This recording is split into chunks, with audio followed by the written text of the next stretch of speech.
السلام عليكم على كل اللي بيشوفونا واهلا بيكم في مطبخ دعاء عامر. ان شاء الله هنعمل مع بعض النهارده الكشري المصري. هو من الاكلات الشعبيه القديمه جدا في مصر، وهنعرف مع بعض كل تفاصيله عشان بالظبط يطلع زي محلات الكشري ما بتعمله. معايا هنا كوبايه من حمص الشام. انا نقعته لمده 3 ساعات. لو مستعجله عليه ممكن تنقعيه مثلا ساعه ولا حاجه في ميه مغليه. تمام. هضيفه هنا وهضيف له تقريبا كوبايتين من الصلصه، وهكمل بميه. ضفت له كمان نص لتر من الميه. ومعايا هنا بصله سليمه، انا هضيفها له زي ما هي كده مقفوله. وكمان معايا 3 فصوص من الثوم.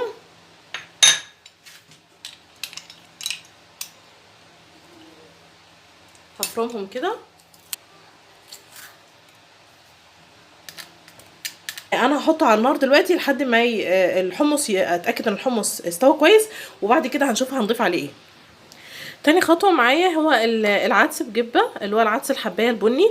دي كوبايه، اللي هي كوبايه الشاي المج. انا غسلته كويس ونقعته لمده نص ساعه. ممكن ما تنقعوهوش، هو اصلا ما بياخدش وقت في التسويه. هنضيفه هنا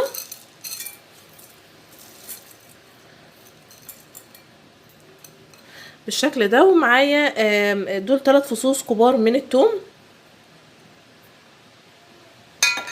وهكمل بميه، وهحط ميه كتير شويه، يعني هو برضو مش هياخد وقت في السوا، بس انا عايزه لان انا هحتاج الميه دي بعد كده.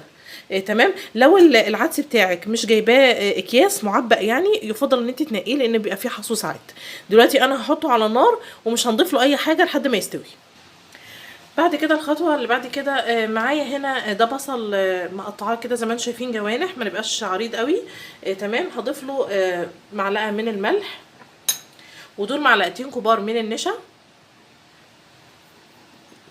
وبعدين هفركه كويس لحد ما اتاكد ان البصل كله اتغلف. مهم قوي ان احنا نفرفطه، يعني لو ملزق في بعضه كده نفكه من بعضه. وهسيبه شويه لحد ما ياخد من الملح بتاعه. ودلوقتي هنعمل مع بعض شرايح الخبز المقليه. دي طفره جديده دخلت على محلات الكشري، بس هنعملها بقى طالما هما يعني بصراحه هي حلوه وبتعجبني. هنقصه بدعي الشامي زي ما انتم شايفين كده، هنقصه بالشكل ده.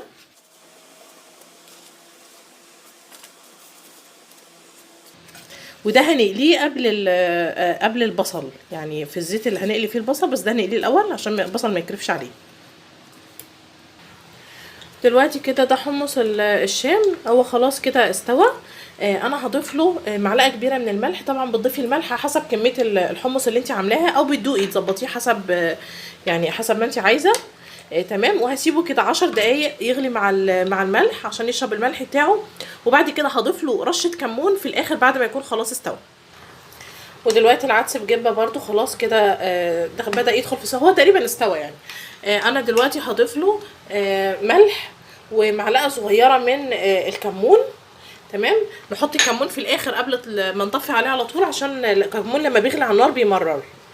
هديله تقليبه كده، هسيبه بالظبط دقيقتين 2 على النار، وبعد كده هصفيه وما نرميش الميه، نحتفظ بيها علشان خاطر هنستخدمها في تسويه الرز. دلوقتي خلاص عدت 10 دقايق على الحمص وتشرب الملح. انا هضيف له معلقه صغيره من الكمون ورشه من الشطه بتضيفوها بقى على حسب ما انتوا عايزين، لو عايزينه حامي بتزودوا مفيش مشكله.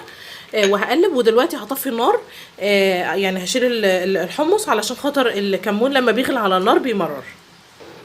ودلوقتي هنعمل الصلصه. معايا هنا حله على النار، بسخنها كويس واحط فيها زيت. ولازم اسيب الزيت يقدح علشان خاطر الصلصه لما تغلي ما تفرش على النار. هقدحها كويس.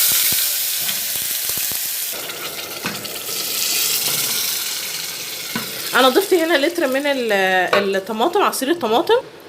ودلوقتي هضيف لها معلقه من الملح ورشه من الفلفل الاسود. وننتبه لان صلصه الكشري مهمه جدا، بتفرق في طعم الاكل تماما يعني. ما نقدحش الثوم. انا الثوم هنا هحطه ني. دول 4 فصوص من الثوم مفرومين ناعم.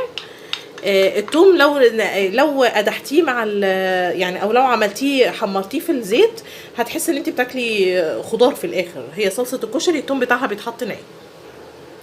ودلوقتي هضيف لها معلقتين كبار من الصلصه، لان الصلصه عندي الطماطم عندي لونها فاتح شويه. وهقلبها وهسيبها دلوقتي لحد ما تتسبك تماما. ودلوقتي في طاسه فيها زيت غزير على النار هبتدي احمر شرايح العيش اللي هو العيش الشامي. طبعا افضل واقفه قدامه مع التقليب المستمر عشان هو بيتحمر بسرعه.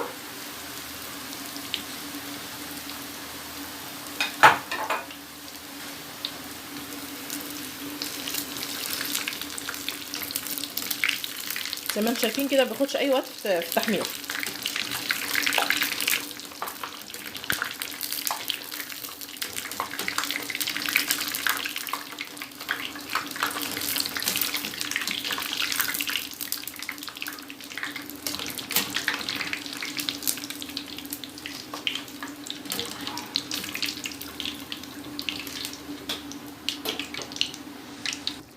واول ما يخرج من الزيت على طول وهو سخن هديله رشه من الملح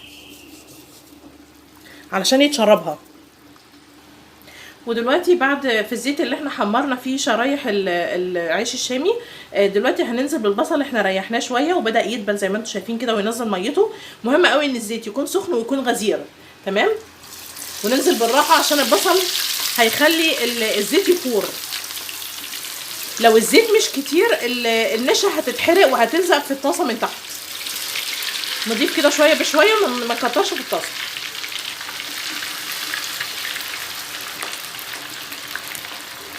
وطبعا نقف قدامه مع التقليب المستمر. دلوقتي خلاص بدات تاخد لون ذهبي. انا فضلت اقلب فيها. طبعا ما بنضيفش كميه البصل كلها مره واحده، شويه بشويه عشان درجه حراره الزيت ما تقلش. خلاص هو اخد اللون ده حلو جدا. هطلعها على مناديل وما نغطيهاش عشان لو غطيناها هتطرى تاني. في حاجه كنت نسيت اقولها بالنسبه للنشا. النشا عشان تخلي البصل مقرمش زي ما انتم شايفين كده. سامعين بيخرفش ازاي؟ لو ما عندكيش نشا ممكن تستبدليها بدقيق. ودلوقتي هبدا بسلق المكرونه. انا معايا هنا ميه بتغلي على النار، هزود لها ملح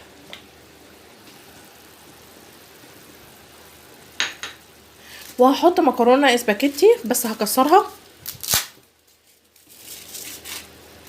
عشان تبقى سهله في اكلها.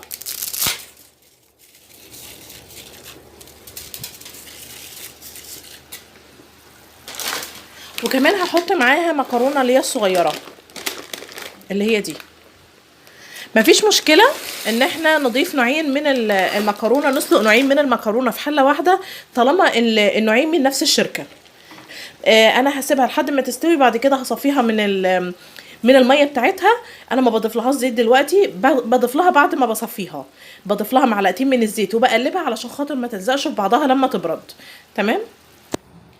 ودلوقتي هنعمل مع بعض الشطه الزيت. انا معايا هنا طاسه على النار حطيت فيها زيت، وبعد كده هضيف لها الشطه الحمراء. هو انا مقطعاها علشان التصوير وكده هتبقى سخنه على ايدي، فممكن نحمرها من غير تقطيع.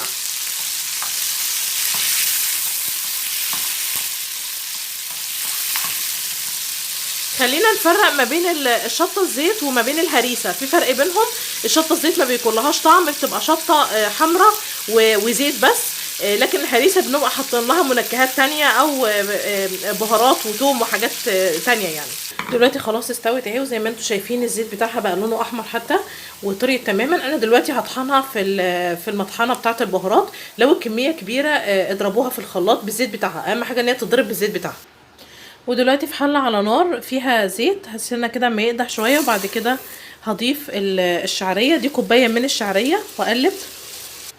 ودلوقتي خلاص الشعريه اتحمرت. بتحمريها حسب درجه اللون اللي انت عايزاها.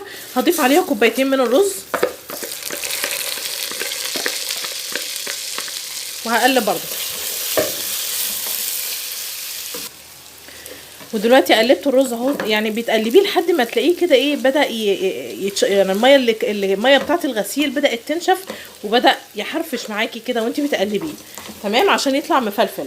معايا هنا دي الميه اللي انا كنت سالقه فيها العدس بجبه، اللي هو العدس البني. انا صفيتها وزودت عليها ميه من الحنفيه. ودلوقتي اقلب بس كده عشان مترسبه تحت. ودلوقتي هضيفها على رز.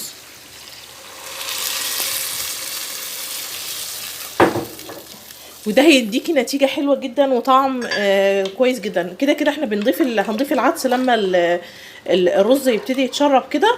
هنضيف العدس ليه. ودلوقتي هضيف الملح. طبعا بتضيفي الملح حسب كميه الرز اللي انت عاملاها، ممكن تدوقي يعني تقلبي وتدوقي كده وتشوفي محتاجه ملح ولا لا. دلوقتي انا هنقله على عين صغيره، واول ما يبتدي يتشرب ههدي عليه النار وهحط صاجه تحته. ودلوقتي خلاص الرز بتاعنا استوى. هضيف له العدس بجبه اللي انا مصفياه. زي ما انتم شايفين كده ان الرز لونه غامق، يعني لونه بني شويه عن الرز بشعريه، وده بسبب الميه بتاعه العدس. هقلب كده كويس واسيبه على النار دقيقتين كمان. ودلوقتي هنجهز الدقه. معايا هنا دي نص راس توم مفرومه،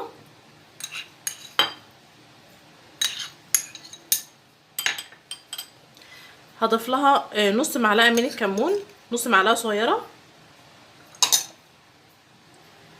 وهضيف لها شويه من الملح، واخفها بشويه ميه عشان اضيف الخل. ما ينفعش نضيف الخل على الملح على طول عشان بيتفاعلوا مع بعض، هتلاقي التوم بقى لونه ازرق والملح كمان لونه ازرق، قلتها في فيديوهات كتير قبل كده. ودلوقتي هضيف خل.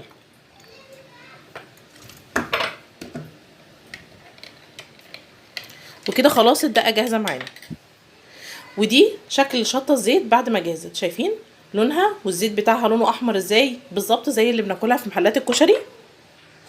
ودلوقتي هجيب الصلصه اللي احنا عملناها مع بعض وهضيف لها شويه من الدقه.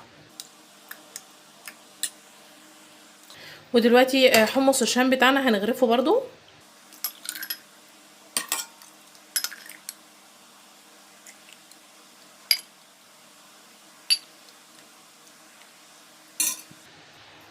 زي ما انتم شايفين كده الكوبايه نصها حمص وبقيته ميه، تمام. او ممكن ربعها كمان حمص. انا دلوقتي هضيف لها عصير ليمون، وممكن كمان نضيف لها شطه لو عايزين نزود شطه بعد كده. وده كان شكل الوصفه بتاعتنا النهارده، طبق الكشري المصري. بتمنى وصفه النهارده تكون عجبتكم. مستنيه تعليقاتكم واعجاباتكم على الفيديو، ومتنسوش تعملوا لنا لايك وشير وسبسكرايب لقناتي على اليوتيوب. سلام عليكم.